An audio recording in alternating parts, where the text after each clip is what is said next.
Ja sitten on aivan mahdoton hyppyri.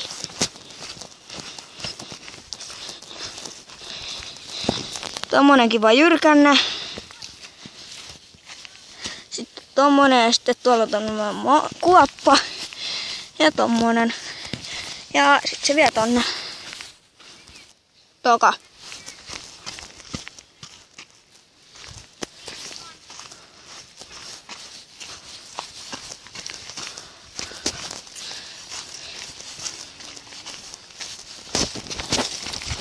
Sitten se vie tonne. Ja nämä on sitten mun mielestä parhaat hyppyrit, koska tästä pystyy vetämään tämmöisiä monttuja. Kivoja monttuja, aika paljonkin.